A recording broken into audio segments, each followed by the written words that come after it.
Jack Heath, welcome back. And we have a pretty good looking Tuesday, J Dog. Welcome back from your travels to Cleveland. We'll come back to that in a moment. But heard in the forecast, we have a nice day today for the most part. We have dry weather conditions, as you know, a drought out there. Let me start though by saying, hey, Alexa, hey, Google, worldwide, play the pulse of NH. And J Dog, we have a good poll question this morning up on X at the Pulse of an H, and it simply asks, do you agree that taking Tylenol during pregnancy for a woman is probably not a good idea, yes or no?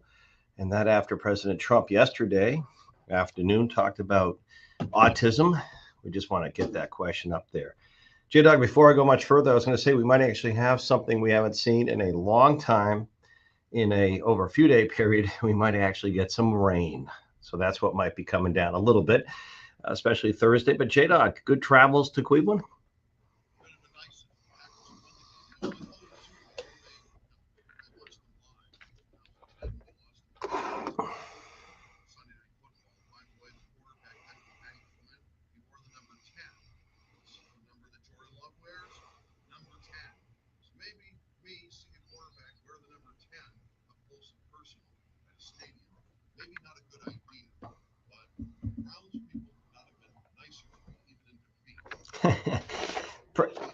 Exciting game for the Browns.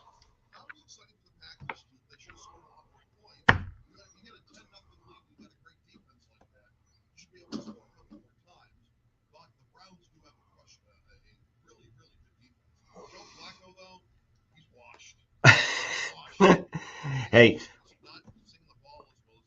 someone who's not watched, or actually both the Ravens and the Detroit Lions, but how about those Lions last night? I watched a good chunk of that. What a tough game.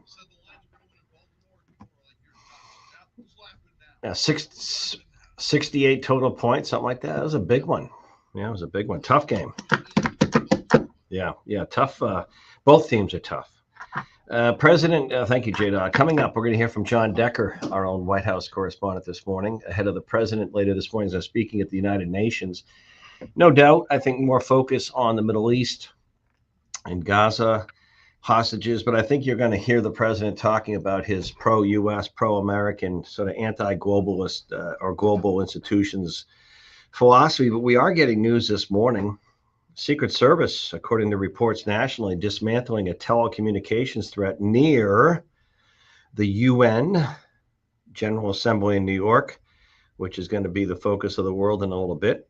Secret Service devices were found 35 miles of the, let me just tell you where, because it's breaking. The United States Secret Service saying Tuesday, this morning, it dismantled a network of electronic devices located throughout the New York tri-state area that were used to conduct multiple telecommunications related to threats directed towards senior U.S. government officials. So, pretty good catch by we don't know much more about that. John Decker, though, our own White House correspondent.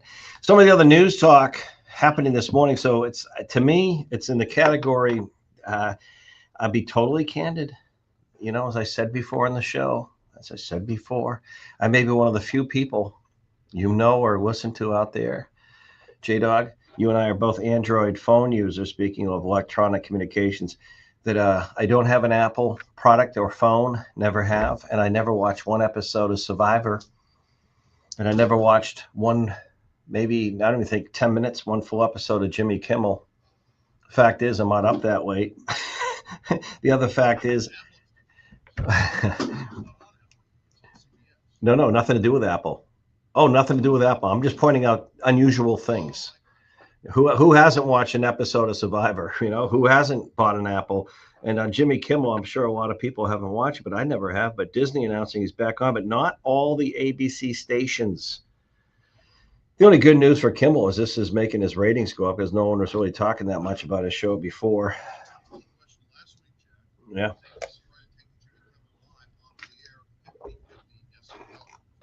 That's about, I think, where the public is.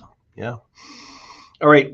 Some of the other news talk happening. I mentioned we've had very dry conditions. I guess the governor officially is telling people they shouldn't have any outdoor fires statewide.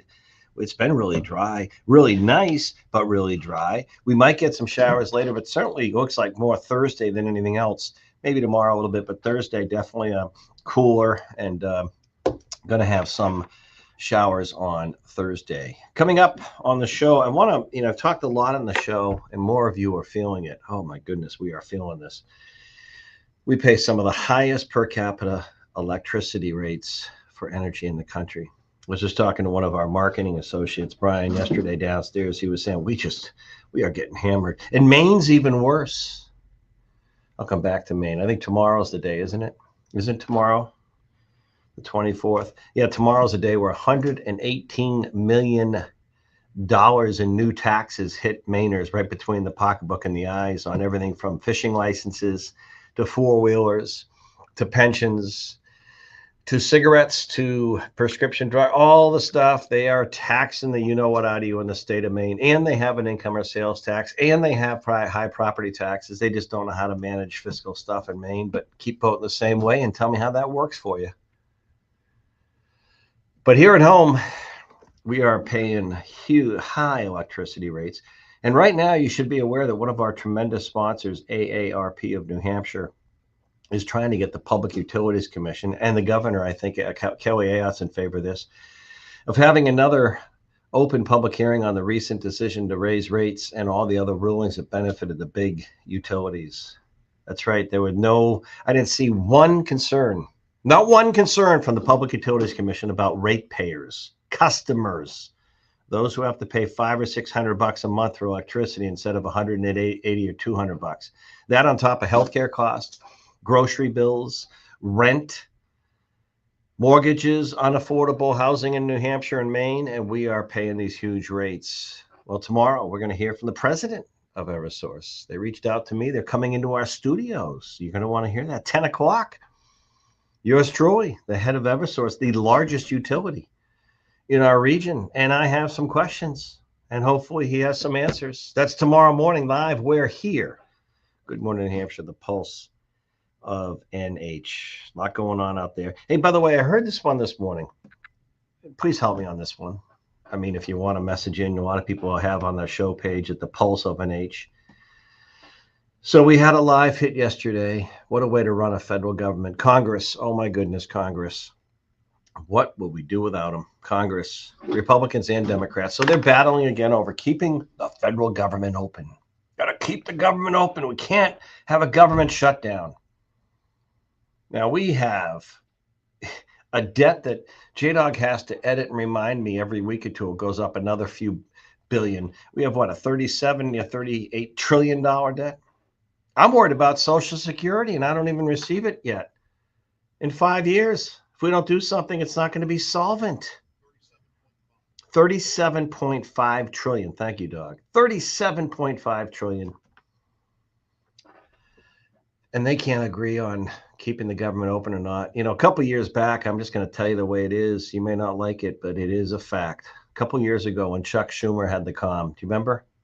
Remember when the Democrats had control of the Senate, Congress, and Chuck Schumer, and you had the Freedom Caucus, those conservative Republican members of Congress that want to keep voting for continuing resolutions and raise the debt. They wanted some cuts associated with it. Remember that? Do you remember that?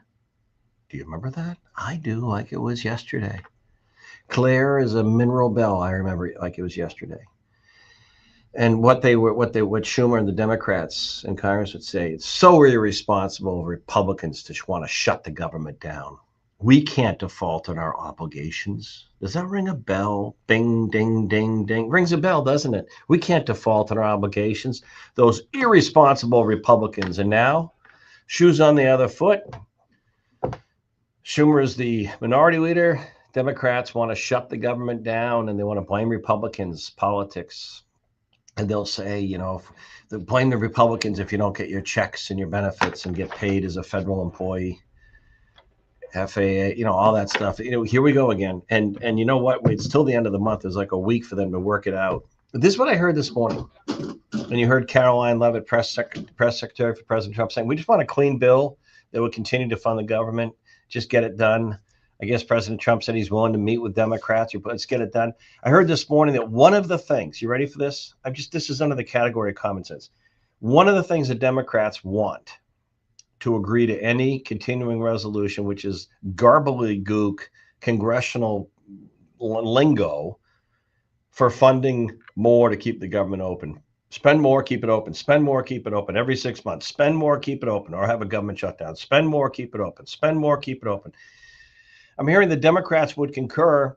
One of the conditions they want, in addition to Medicaid stuff, which isn't even impacted until the big beautiful bill kicks in after the midterms next November. I don't know if you knew that. It doesn't even kick in, and all it asks for is a 20 hours a week. If you're going to continue to receive Medicaid, at least show you're trying to get a job, or you're volunteering, or you're studying to get a job. Democrats say it's taking away your health care if you need public assistance for your health insurance, Medicaid. But the Democrats said they'll agree to keeping some spending to keep the government open another several months if public broadcasting funding is restored. What the HE double hockey sticks does public broadcasting funding have to do with keeping the government open? Does anyone out there know the answer to that? Does anyone out there? I'm sure there's some bridge too far that they want funded as well. Democrats, you restore funding to public broadcasting, we'll vote to keep the government open. A couple of years ago, we yelled at Republicans, you can't default in your obligation. You can't shut the government. Restore public broadcasting funding? What has that got to do with keeping the federal government open? 603-228-2080. What's this? What's this coming up, Renee Plummer? Columbus Day? Columbus Day? In Portsmouth, New Hampshire? It can't be. Political correctness. We'll come back with the hurricane in a moment. A little bit later on, John Decker, ahead of the United Nations, and word about that Secret Service discovering this electronic network of devices to threaten U.S. officials, Secret Service in and around New York and the United Nations. President Trump going there later this morning. Back in a moment.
Powered by AlpineGold.com.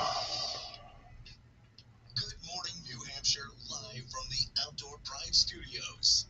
Now, back to Jack on the pulse of New Hampshire. Yeah, if anyone can bring Columbus Day back to Portsmouth, it's Renee Plummer. I'll get to her in a moment. But John Decker, our own White House correspondent. John, everything from a big speech at the United Nations today, the president after a press conference yesterday about Tylenol for pregnant women and autism, and a plot, apparently, an electronic plot targeting senior U.S. government officials foiled by the Secret Service near the UN. That's plenty to talk about. John Decker, our own White House correspondent. Yeah, plenty to talk about. The president in the next hour will be speaking at the UN General Assembly, his first time speaking to the UN since his first term. We heard yesterday from White House Press Secretary Caroline Leavitt that the president will talk about what he views as his major foreign policy successes during his first 8 months back in the White House. The elephant in the room, of course, is what's happening on the sidelines of the UN General Assembly, Jack, and that is so many countries, allies of the U.S., recognizing a Palestinian state. I think the president, during this speech to the UN General Assembly, will explain why the U.S. is not taking that position, why now is not the right time to recognize the Palestinian state. As the president has said many times, it would reward Hamas, the group that has governed for several decades and is viewed as a terrorist organization, not only by the United States, but also by the European Union. Yeah, I think he will. And I think it's interesting. I think the president will enjoy the stage at the UN because we'll give him a chance to talk about, I think, his view of America as well in terms of why he's pushing the tariff stuff. But I also think it's interesting. Some people think the UN's a joke in terms of any effective leadership. But you know what? It's not going away. Just your thoughts on that? Well, my thoughts on that are as it relates to the UN plays a role. In fact, as you know, the president's former national security advisor, Mike Waltz, is now officially confirmed as the new U.S. ambassador to the United Nations. So he will be the president's chief voice there at the UN. But the president, as you know, is taking away a lot of funding from UN agencies that he views as anti-American and in some cases anti-Israel. So the president maybe will be discussing that, why the president is taking these actions. So we'll have a number of bilateral meetings today, Jack. One with the UN Secretary General, another with President Zelensky of Ukraine, and another with Israeli Prime Minister Benjamin Netanyahu. And we'll have a bilateral meeting, a multilateral meeting, I should say, with the leaders of several Arab countries. So long day on tap for the president today in New York City. And you. Thank you, John Decker, our own White House correspondent. Yeah, I think the president will touch upon why he has concerns about some of the UN globalist stuff. We'll see. Renee Plummer, Columbus Day in Portsmouth. You know, I was thinking when I was a kid, we had this game called Battling Tops. Battling Tops. You'd pull your top and they'd run around the board until one dropped, and you'd have Hurricane Dan. I think yours is the Sirius Sicilian. That would be your nickname.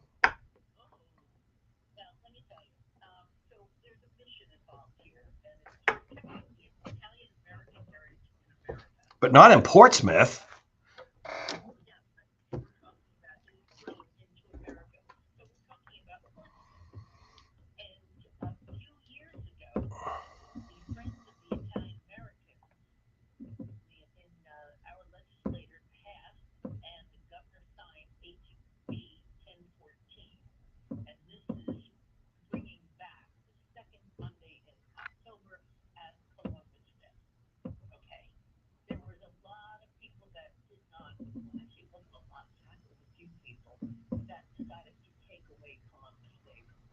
Let's talk about that for a moment. My recollection was some students went there because they thought it was cool to say this was offensive. So what they called it, Indigenous Peoples Day or something?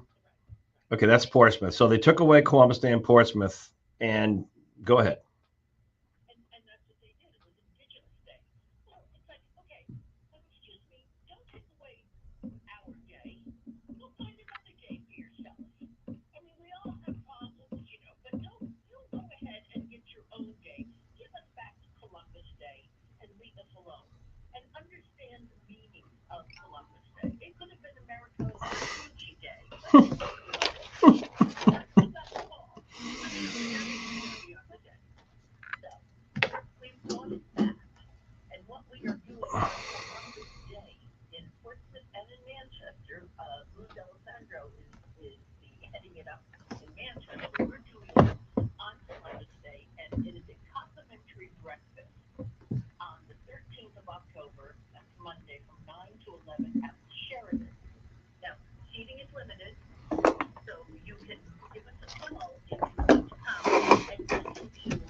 Mhm. Bill Marquette was the Italian teacher that taught Italian in the middle school for Portsmouth, and now he is at the University of New Hampshire. Mhm. And of course, our Mariana Field is going to be speaking. So it's fun. You're going to hear a lot about Italian heritage. Well, what about breakfast. the people's feelings you might hurt by talking about Columbus Day in Portsmouth? Jack, I'm tired of everybody else's feelings being hurt. What about me? I'm Italian. This is what my family. Everybody else is this. Like I said, it's your own damn day. It's my day. You give it back. I just had to, You know how everybody hates here. Look at I was laughing when they were taking away Columbus Day, the name of it. I mean, I know my history and I know a lot of the pros and cons, but I also know what happened in New Orleans. People don't. I'm sorry, Renee. I just had to chuckle because whenever I call you or touch base on the weekend, you're making your sauce and your meatballs for family on the weekends. I love your Italian zest, and I just love the fact that you and Senator Lou are doing this. I'm just worried about the kiddies and the feelings out there. You might upset their, that they've been told Columbus Day is a bad thing.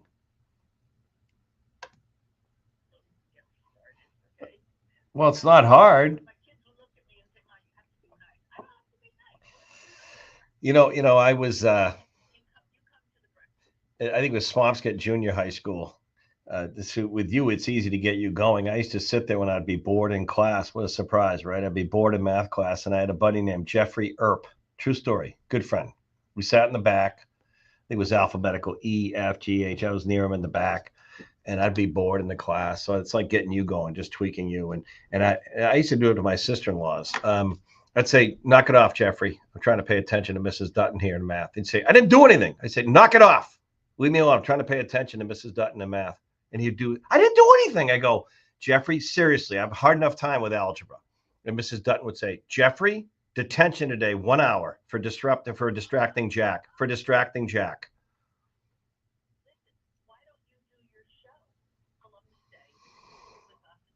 What's the date? How am I going to do that when I'm in Jackson Hole for my cowboy trip? We're taking a bunch of listeners. We're going out west in just a week or so. We're going to South Dakota, Yellowstone, Jackson Hole, while you're upsetting people's feelings in Portsmouth.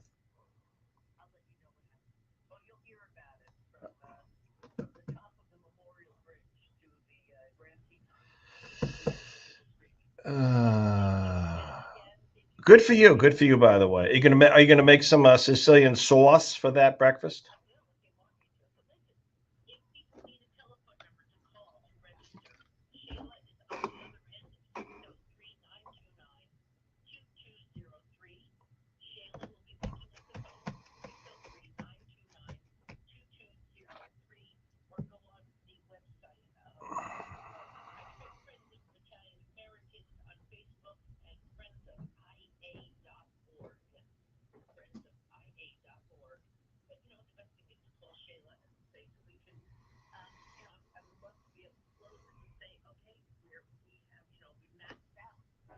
Yep. No, it's always fun. Good luck. We'll get you on again to talk about and poke the bear. The serious Sicilian bear. Thank you. A lot of some of the Columbus Day stuff in certain communities in New Hampshire, with a lot of the political woke when it was kind of hitting its zenith. Fortunately, it's a little bit stabilized. I'll leave it at that. I was pointing out about the same time. This is true. It wasn't many years ago in the state of New Hampshire. It was during Chris Sununu's when he was governor. So he was governor for 2-year terms, but it wasn't that many years ago when someone state employees in New Hampshire called it to my attention. I talked about it on the show. Excuse me, that the online state of New Hampshire employee website administrator, the person who kind of did the online employee of New Hampshire website. So if you're work for the Department of Transportation, Public Safety, you got to have a something nh.gov email. Get it? Like when you work at your company. and the person was putting out a directive of new chosen words and words to avoid on online and audio communications for state of New Hampshire employees. And I'm just sort of paraphrasing what it was. Speaking of people's feelings, and some of the things that she was advocating was no more use of any gender specific terms like guy, gal, sister, brother, he, she, husband, wife. You get where I'm going with this. And the other one was no use of, avoid the term American. So if you're out there dealing with the public, and the reason the administrator would give on the directive to the employees was if you say American, like, you stop a vehicle, you're doing your job, and you say American, it might be offensive to a non-American. See where I'm going with this? So I guess Governor Chris Sununu heard about this, was listening, he called into the show. He said, Jack, that will be down this afternoon by 2:00. And I'll never forget what Chris Sununu, the governor, said live on my show. He said, "This is nuts." That's all he said. This is nuts. Not going to happen. He took down that chosen word page on the state of New Hampshire website. I'm just relaying you a little bit of history. I'm not going into weighing in too much on this. You can decide yourself. Hey, Alexa, hey, Google, play the Pulse of an H. We get back Doug Tengden going a day late, but never a dollar short. World Market Advisors talking a little bit about, now that the Fed has cut the interest rate a little bit, what's next? Back in a moment.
outdoor program.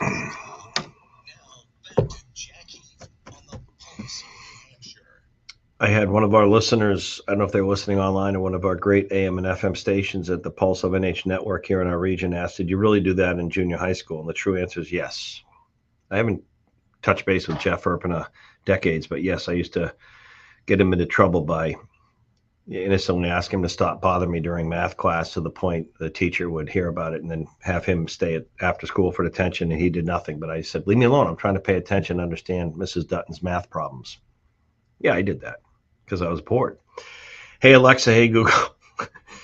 We'll come back to the Tylenol thing, by the way, in a little bit. Doug Tengden, World Market Advisors. Doug, did you like you were traveling yesterday, talking about the economy, and Doug Tengden, economic thinker, economist, and great contributor, partner, and sponsor of the show. Doug, did you like my little going into the break?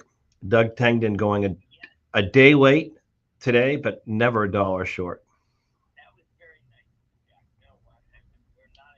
Would, Yes, I was traveling. now, if we sat next to each other in junior high school in math class, why do I get the feeling that I'd be looking at your math paper to see if I got my answers right before I turn to my quiz?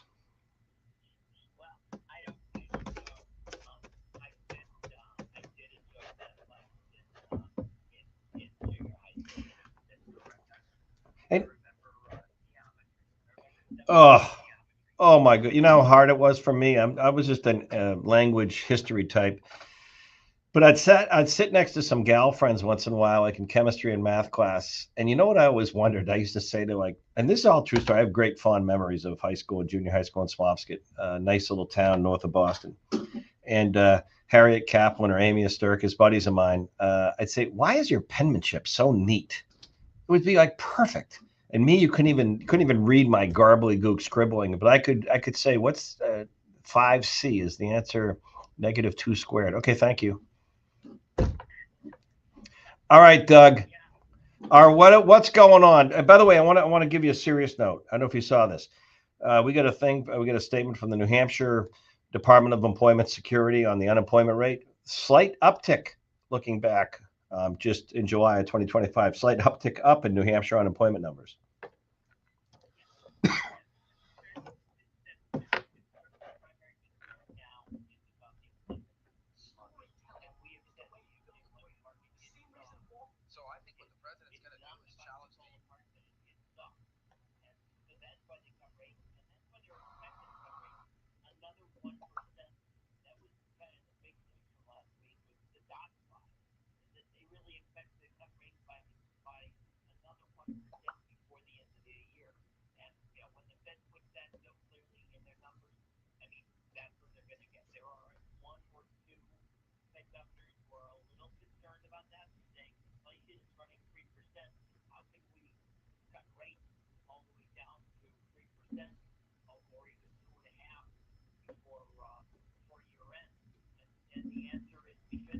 Wait a minute. Whoa, wait a minute. What I don't see 100-mile chance that the Fed's we're going to see rates below 5% in our next year or two. Am I wrong?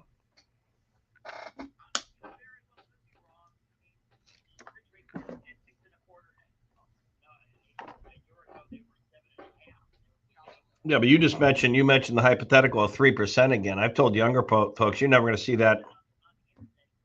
No, I'm talking your 30-year mortgage.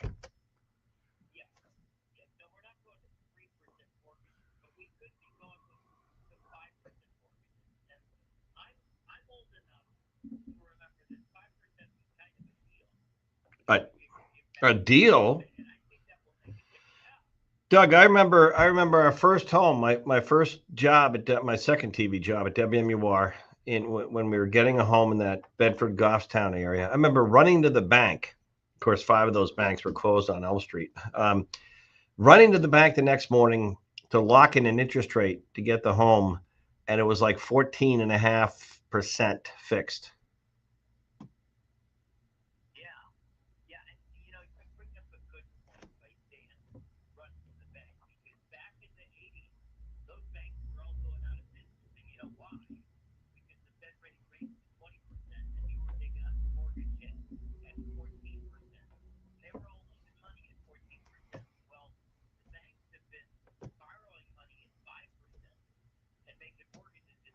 Do you, do you, You know, at 6%, they've been barely making money. Now, the banks will start to make money, and you know what? That will be good for the economy, good for utilities, right, good for the radio station, good for mom and right, pop. right. The Fed has been supporting the big businesses and not mom and pop because of where they've had interest rates. It's the short rates actually that really matter. Now that the banks are going to be able to start making money again, that's going to be good, much better for the economy. So I'm actually quite positive, more positive than I've been for a while. Doug Tangton, World Market Advisors. Doug, real quick, local banks, regional banks. I know you're in the Upper Valley, but are banks, if someone has good equity in their home and the numbers work, home equity loans, buying a new home, mortgages, are banks looking to make loans or a little reticent right now? They're still reticent, but I think that's going to improve as rates fall. We've got another 1% fall in short rates. That's going to affect bank profitability. That means the banks, Hey, I, once they're profitable, they're going to make loans. I got a question for you that might be in your pay grade or above it. I don't know. Why, if rates are starting to come down for consumers a little bit because of the bank to bank rate cut by the Fed, why is your Visa with your bank or credit card company, why is the interest on your, some people have 20 grand on their card. Why is it like 30 something percent and not half that? Yeah, you know, the reason is because they can. Visa's been I'm not picking, I'm not picking on, I'm not picking on, I'm not picking on Visa. competitive card enough. You don't have to pay 30% of your card. I mean, there's lots of cards that want to do business with you. Okay, because I didn't know. All right, Doug, thank you. And by the way, how did Dartmouth beat UNH in football up in Hanover Saturday? How did that happen? They've got a good team this year. I don't know what to say. All right, thank you, Doug. Yeah, you have a great worldmarketadvisors.com. Hey, we're going to tell you about record price gold hitting a new high. Adam Van with Alpine Gold in a minute. But news out of New York ahead of the president going to the UN General Assembly. Secret Service announcing this morning they've dismantled a network of electronic devices located throughout the New York area, not far from the UN. That were targeting U.S. senior government officials. I don't know how all this works, but the devices were concentrated within 35 miles of the United Nations General Assembly meeting in New York. Secret Service averting this. Great work, by the way. They take a lot of, they're great work, really good work by the United States Secret Service. The network had the potential to disable cell phone towers and essentially shut down cellular, the cell coverage in New York City. Said Matt McCool, special agent in charge of the Secret Service in New York. Secret Service said it found more than 300 co-located SIM servers and 100,000 SIM cards across multiple areas. Now, this is the kind of stuff, because I got to tell you, not much scares me, if you will, but this is the kind of stuff that concerns me. And they used to make movies not long ago. In fact, there was a great Bruce Willis movie where people on the electronic side could start shutting down intersections, cell phone towers, cyber stuff with utilities. This is the kind of stuff. This is the kind of stuff that gets really scary, because you imagine what's the first thing that happens in your home if you have an emergency. You go to your cell phone, you call 911. First thing that happens if there's something in New York City near the United Nations, a police officer is going to get on a radio, a fixed radio, but they're also going to don't kid yourself. A lot of police officers use cell phones just like you and I do to text a partner, call headquarters. They also have a radio on them, some police officers and some in the cruiser. But if you look at police work, their cell phones are part as a tool of their job as well. First thing people do is they get on their cell phone. People, if they report something happening, I'm sure at Sky Meadow in Nashua this weekend when that young nut job started shooting up the place. Yeah, that he is a nut job, allegedly doing it, but they got him. I mean, he did it. We'll see, but he's innocent till proven guilty, but is a nut job. But when that happened, I bet you those people, first things they did would get on the cell phone, call 911, call loved ones, get out of here. Where are you? So this is a pretty serious thing. Good work. Great work by the United States Secret Service this morning. Great work by the U.S. Secret Service in and around New York. Great job. Hey, Alexa, Google Play the Pulse of Age. Record price in gold coming up next.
Jack Heath on the Pulse of New Hampshire.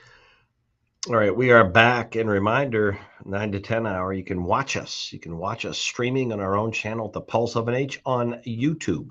Who knows, maybe TikTok soon, but on YouTube, The Pulse of an H. Price of gold setting a new high. Adam Van, he's not surprised. Alpine Gold, alpinegold.com. Good morning, Adam. Good morning, Jack. Thanks for having me on. Yes, last week the Fed cut caused gold to spike to over $3,700 an ounce, and gold and silver jumped up to $44 an ounce, and that is a total rise year to date of 42%. Gold is up 42%, and so we at Alpine Gold, we're very excited about it because we have 80,000 members that are part of our online accounts. We buy, sell, trade gold, and we teach people how to buy, sell, trade gold at Alpine Gold Exchange. So yeah, right now metals are exciting. They're exciting. Well, right now, when you see these conditions with the dollar, this is exactly the time you want to be looking at silver and gold because the dollar, the value is just not as much. It's shrinking. And can you elaborate on that? Sure, inflation is just a part of life. That's what happens when you have a fiat debt-based system. It's part of it. And then during economic struggles, when you have, jobs numbers the way they're looking, when you have unemployment rising, and inflation just starts taking off and ticking up. Once inflation starts going up, that's when people start buying physical assets. People buy property, they buy houses, they buy condos, and some people buy gold and silver. It's another physical asset that will maintain your wealth through economic struggles, and that's where we come in. That's what we do with our online accounts, and for our members that like to just buy it and hold it. That's what we do at Alpine Gold. But more than that is we have conversations about it. So we meet people that come in that just have questions about gold and silver. They just have questions about how to buy metals and why they should buy metals. So we have people that come into our office all the time just to have a conversation. And I have welcome all of your listeners to come in and just talk with us. And I've had some listeners saying you're willing to even go meet with that person at their workplace or home if you can help them when they want to buy some gold. Alpinegold.com, alpinegold.com. By the way, on our network, you hear other folks in the gold and silver side of things. I choose Alpine Gold because of Adam and the team out of Utah. Very secure, very smart. What they're trying to do in states like Florida and New Hampshire with gold and silver, just to make it part of your currency. It's been around thousands of years. I've been educated by them and by Adam, so I highly recommend alpinegold.com. But the easy thing in their site is the box. It's easy for me. I like simple, simple, simple. Buy, click it. Use the Pulse as one word, the Pulse at checkout for free shipping, the Pulse, or join. And maybe talk about the benefits of joining, Adam. Yeah, absolutely. Come down to 1800 Elm Street in Manchester, New Hampshire. We're right next to the Sullivan Tower, so it's easy to find. Yeah.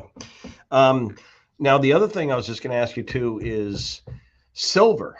Gold setting a record high. How's silver doing? Because you're right, it shot up into the fall, like you predicted, into the, I guess, low 40s. What about silver?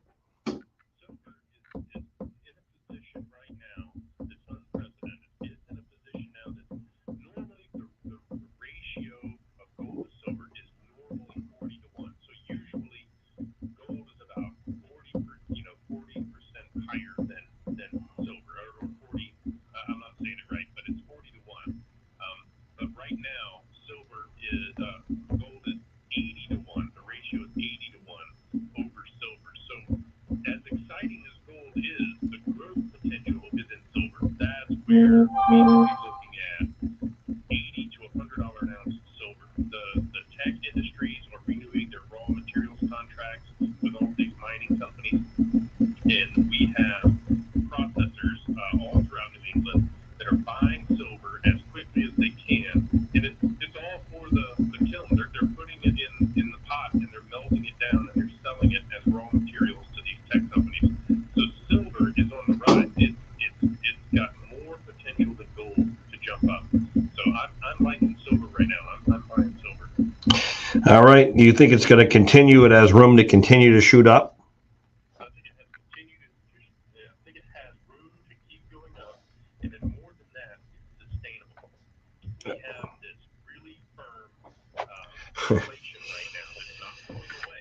So not only Yeah. are we going to have a rise in silver, but it's also it's going to maintain that. Yeah. It's going to stay at that rate. And you know what I say, Adam? It's like if you buy a good home and you don't spend too much for it, or buy some land, that dirt they're not going to make anymore. Silver and gold, it may not shoot up as much in a week as some things, but it's not going to go backwards. It's not going backwards. So thank you. AlpineGold.com. Use the pulse, AlpineGold.com, the pulse. James out there, when you buy your stuff, use the pulse. Just one of our listeners. Thank you, Adam. All right. Yeah, we have a lot going on. Top of the 10 o'clock coming up. We're going to be joined in a little bit in the next hour by Dean Spiliotis, Southern New Hampshire University. A lot to talk with Dean about. It's not every day you see a president with his health leaders talking about autism, women who are pregnant and autism, and this link with Tylenol. Should they take it or not? That's our poll question up our X at the Pulse of an H, as well as other things on autism. Let me just ask you one question. I'll come back to this in the next segment. When news of the president talking about Tylenol yesterday, I was watching the same political people go to the same political lanes on our social media sites when I just posted the news story. And instead of saying, hey, it's good that we have a president of the United States worried about lowering autism, it was all about Trump or RFK Jr., nothing to do with lowering the number of cases of autism. Why isn't lowering autism, however we do it, worth trying? Why is it? Why is it not even a good thing to lower autism? We'll be back with that. Hey, Google, Alexa, play the Pulse of an H. Back in